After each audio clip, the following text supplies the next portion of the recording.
A fish ain't got no hands, he ain't got no pockets. It's in his mouth. And we all get a bite. I'm fishing for $100,000 and I get excited. But after a lot of bad things happening, I've finally figured out that he ain't gonna put it down. How many of you done caught him in practice when you had the hook rolled over and you didn't want to catch it? Had it rolled all the way down, somehow that sucker got it in the corner of his mouth. He wouldn't put it down. What's the hurry, guys? He ain't gonna put it down. I had a kid last night at Bucks Island. He was telling me about how many rods he's broke and how much money he's lost. And I told him, I was that guy. I've done that. And after it's cost me hundreds of thousands of dollars, I give you a little tip.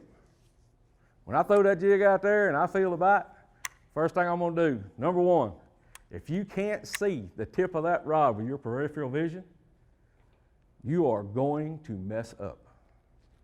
Why? You're not gonna know where the rod is. I had a guy that I fished tournaments with for years in team tournaments. He was a Hoover policeman. And I was notorious to get to work that jig and I just keep bouncing. I'd get way up here. Well, there's no way in the world back then we were fishing 5:3-to-1 gear ratio reels. You could wind all you want to and you couldn't get the slack out of there. And I would set the hook, fish come up by the boat and jump, jig go this way, or I'd set the hook and he'd go running by the boat just like he turned it loose. But he had the nerves of a saint back there. Probably one of the best jig fishermen I've ever seen. He finally got to where when he'd stand beside me, his deal was we stand there flipping. When I'd get that rod about right here, I got elbowed in the ribs.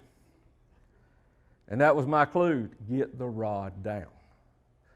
And what it's going to allow you to do, if you keep your rod in the right position, no matter what happens, you're going to be able, especially with these new reels from 6:3-to-1 to 7:3-to-1, no matter what jig it is, no matter which one, I got 3 words that go off in my head. When I feel bite, the 3 little words are, there he is. And what those 3 words trigger to me are, there he is. It's 3 turns of the reel. Simple enough to remember. But what it's done is now all of a sudden my rod is sitting there about 2 to 3 o'clock, and when I set the hook, I'm on a taut line. I don't have to swing like a fool. It's a powerful, snug line set, and it drives it home. Any questions on setting the hook? I'm telling you, just remember, next time you go, there he is. And if you look up there and you catch yourself and you're sitting out there on the drop or you're sitting on the bank and the old rod's up right here, listen to me in your ear going, you finna mess up. And I speak from experience, I've done it. I am the guy. Because when you're sitting there fishing the Bassmaster Classic and it's 2 o'clock and you know one more good one's the difference than not, and he gets to bite, the first Classic I ever fished, I'm pretty sure I never touched one of those fish that hit it. Because you gotta do it. You can't do it. And it wouldn't have mattered. I could have done that if the rod would have been here. If the rod's here, any turn of the handle, you've taken up enough slack that you're going to get the hook in the fish. Well, here's bad. Broke rods, lost fish. The next jig we want to talk about is a football jig. How many of you like to fish football jig? A football jig is probably the best jig for fishing offshore structure that there is. How do you think you retrieve this jig? Do you hop it? Do you drag it? What do you do with it? That's right, you drag it. Why do you drag it? That's right, it's because of its head shape. The shape of a football jig is designed that way for a reason.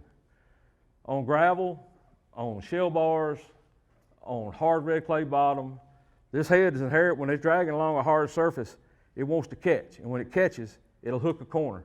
So this jig's constantly doing this number while you're retrieving it. You don't have to hop, you don't have to lift, you don't have to do anything. My biggest tips on this thing is keep your rod at about 3 o'clock and I pull sideways.